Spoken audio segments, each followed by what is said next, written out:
కాకినాడలో భారీ రక్తదాన శిబిరం నిర్వహించారు. ఉపాధ్యాయుల ఆధ్వర్యంలో ఈ కార్యక్రమం జరిగింది. ఉమ్మడి గోదావరి జిల్లాలో ఉపాధ్యాయుల ఎమ్మెల్సీ వెంకటేశ్వరరావు ముఖ్య అతిథిగా హాజరయ్యారు.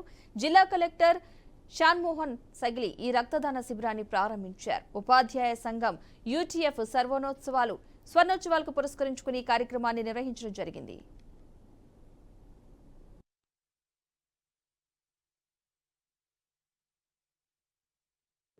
ఆంధ్రప్రదేశ్ ఐక్యోపాధ్యాయ ఫెడరేషన్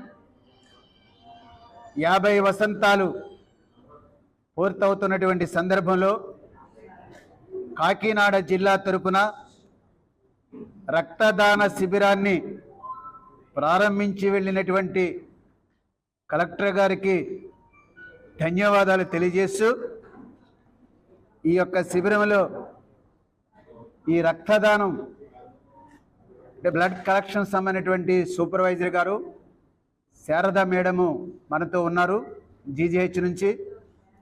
అట్లాగే మన కాకినాడ జిల్లా డిఏఓ పి రమేష్ గారు కూడా మనతో ఉన్నారు. మరి వీళ్ళందరూ అలాగే రెడ్ క్రాస్ శివకుమార్ డాక్టర్ గారు కూడా వచ్చారు. వీరందరి సమక్షంలో ఈరోజు ఈ రక్తదాన శిబిరం నిర్వహిస్తున్నటువంటి కాకినాడ జిల్లా యూటీఎఫ్ నిర్వాహకులందరికీ కూడా పీడీఎఫ్ పక్షాన మరి అభినందనలు తెలియజేస్తున్నాను. పిల్లలకి పాఠాలు చెప్పడంతో పాటు ఒక సోషల్ రెస్పాన్సిబిలిటీ అనేది నేర్పించడం అన్న దాంట్లో ముందుగా ఉన్నారు. పాఠాలతో పాటు మనకి పిల్లలు ఎలా ఉండాలి అనేది వీళ్ళు ముందు వాళ్ళు చేస్తూ ఒక ఆదర్శంగా నిలిచారు. మనకి ఈ రక్తం అనేది అత్యవసర పరిస్థితిలో అందరికీ అందుబాటులో ఉండాలి అంటే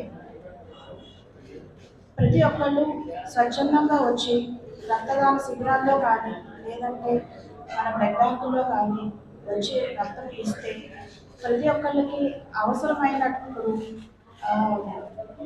డేట్ లేకుండా మనకందరికీ అందుబాటులో ఉంటుంది. మరి యూటీఎఫ్ స్థాపించి 50 సంవత్సరాల సందర్భంగా రక్తదాన శిబిరం నిర్వహిస్తున్నారు. ముందుగా యూటీఎఫ్ సంఘ నాయకులకి అందరికి కూడా, అలాగే గౌరవ ఎమ్మెల్సీ గారికి మరి 50 వసంతాలు పూజిస్తున్న యూటీఎఫ్ సంఘపక్షాన శుభాకాంక్షలు తెలియజేస్తున్నాను. మరి ఈ సందర్భాన్ని పురస్కరించుకొని మరి గౌరవ అతిథులుగా మన జిల్లా కలెక్టర్ గారు, అట్లాగే ఎమ్మెల్సీ గారు, అట్లాగే రెడ్ క్రాస్ నుంచి డాక్టర్ గారు, తర్వాత జిల్లా బాధ్యులు, జిల్లా వ్యాప్తంగా వివిధ ప్రాంతాల నుంచి వచ్చేసి స్వచ్ఛందంగా మరి బ్లడ్ డొనేట్ వచ్చినటువంటి ఉపాధ్యాయులను అభినందిస్తున్నాను. ఎందుకంటే మరి ఉపాధ్యాయులు పాఠాలు చెప్పడమే కాదు, మరి సమాజ సేవ చేసేందులో కూడా ముందుండాము అని చెప్పేసి చూపించారు యూటీఎఫ్ నాయకులు.